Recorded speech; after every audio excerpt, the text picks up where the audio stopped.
Hi, my name is Rebecca Crace, and I'm going to be talking to you guys today about the student visa application process and background checks that you'll need. So this is specifically for those of you who don't have an EU passport. If you do have an EU passport, in addition to a non-EU passport, for example, if you have two nationalities, you should still listen to this video to get some important instructions about the background checks that you'll need. But obviously you will not need a student visa. So if you're joining the program and you don't have Spanish nationality or a work residency visa here in Spain or an EU passport, then you will have to apply for a student visa with our program, specifically linked with our program, and applying at your corresponding Spanish consulate within your home country. If you happen to be in Spain already, and you're already on a student visa, please make us aware of that during the interview so that we can talk to you about the different options that you have in terms of renewing a student visa. However, usually in these cases, the safest, best option is to apply for a all new student visa, specifically with our program. But again, that's a special case, and it's just best to let us know so that we can talk one-on-one about that. So let's see, what kind of visa will you be applying for? It's called a long-term student visa, so for more than 180 days. Definitely make sure that you're applying for the right visa, because there's a short-term student visa, which is for 180 days or less, and you definitely don't want to apply for that. You want the long-term visa. And you can't change this once you've applied, so definitely be careful with what you're applying for. Some consulates also have the option to apply for the language and cultural assistant visa, but please know that that's not the visa that you're applying for to join our program, to join the beta program. You just need the long-term student visa.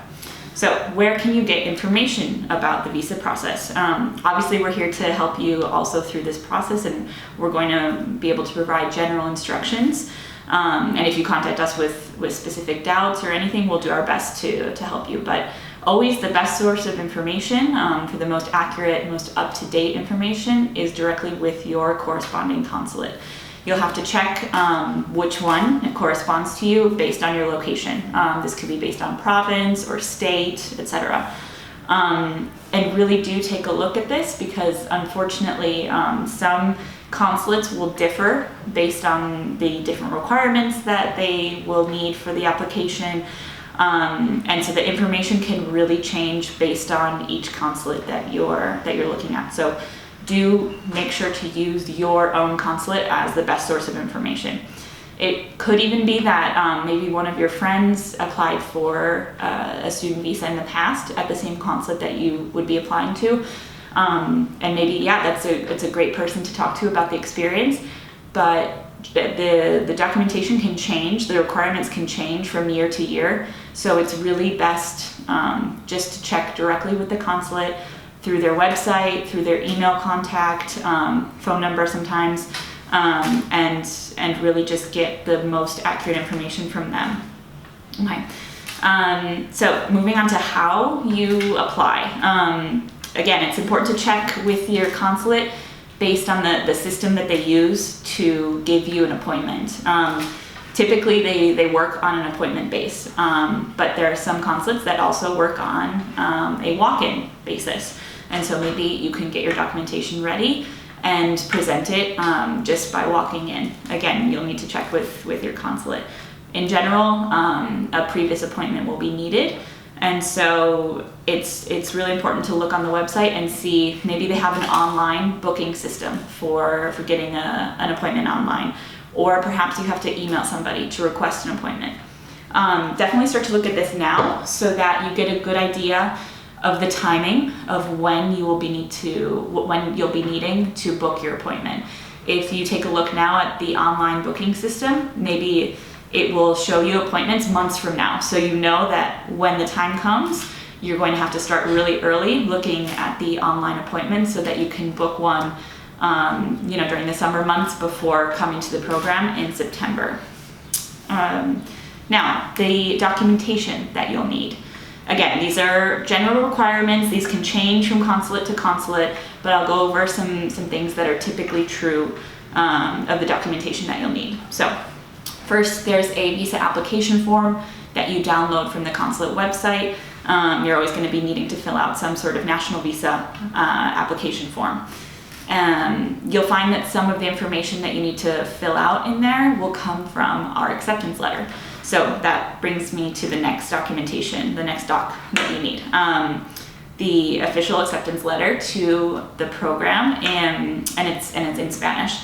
We'll send you a digital copy of this letter, and then the original signed and physical copy will also be sent in the mail to you, and that will get to you with plenty of time so that you can bring the original to your visa appointment.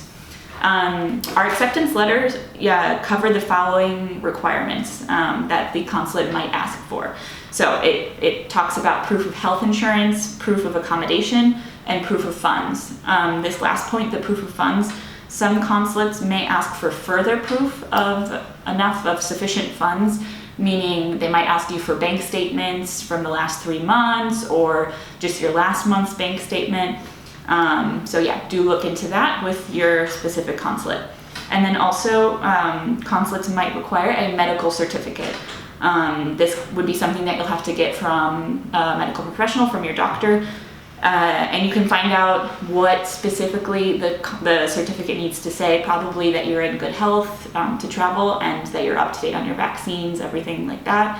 But again, the consulate will be able to give you more specific information about what you need to be asking for from your doctor, okay?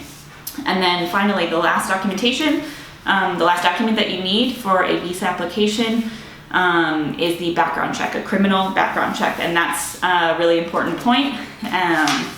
This background check could be national, provincial, state, and again, it will depend on your consulate to see which kind of background check that you'd need to present with your visa application.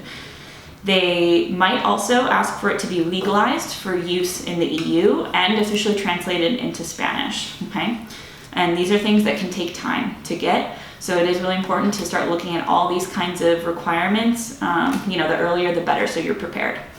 When I mentioned at the beginning of the video that if you have an EU passport in addition to a non-EU passport, so here, for those people with 2 nationalities, here's where you need to listen, about the background checks, because you will need a national background check from each country of your nationality. So for the non-EU country or non-EU listeners, we're going to talk about now the background check requirements. So,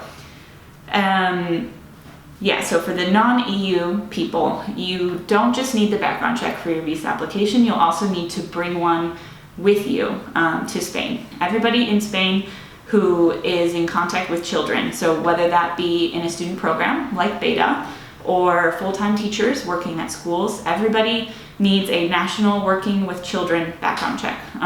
This is just a national law. And it's something that you will need to bring with you to Spain and turn it into us at orientation. So if you want to bring, for example, the same background check that you used for your visa application to turn into us, that's great. You just need to make sure of a few things. One, that it's a national background check, and 2, that you actually get it back from your consulate after having applied for your visa. The surest way of making sure that you will be able to get your background check back from them is by making a notarized copy of it before you even turn it into the consulate. Some consulates will even accept a notarized copy, so you can give them the copy, or you can bring us the notarized copy. We will also accept the notarized copy of your original background check that you used for your visa application.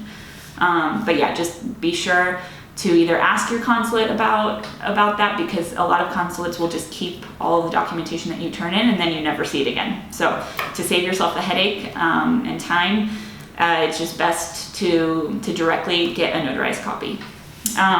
Specifically for those of you who are applying from the United States, so those with American nationality, If you want to use the same background check that you used from your visa application, it will need to be the FBI background check with an apostille and with an official translation. Unfortunately, we can't accept a state background check. It needs to be a national check by Spanish law. That's what is accepted. So I know that some Spanish consulates will actually accept a state background check for the visa application. But in order to meet the Spanish regulations in terms of working with children, you do need to present an FBI background check. That's the national criminal background check. So just keep that in mind, so that if because I know that sometimes a state background check is a lot quicker to get done in order to apply for the visa. But in the long run, to save yourself from getting two documents, it might just be best to directly get an FBI background check and keep a notarized copy to bring with you to Spain. Okay. Please know that we do accept checks done by FBI approved channelers. These are people that speed up the process and apply for your background check on your behalf. There are a list of FBI approved channelers directly on the FBI website. So you'll just need to check on that official website, and there's a ton of information about that. We actually also accept the digital background check done by the FBI. It's another option that you'll see online. So not just the paper background check, but actually a digital one that's done. We'll accept that as long as it does have the apostille and the official translation. Okay. Now, we talked a little bit about the United States, but for other countries that have a specific working with children background check, that's what you would need to bring. It really does depend on the country, and you just have to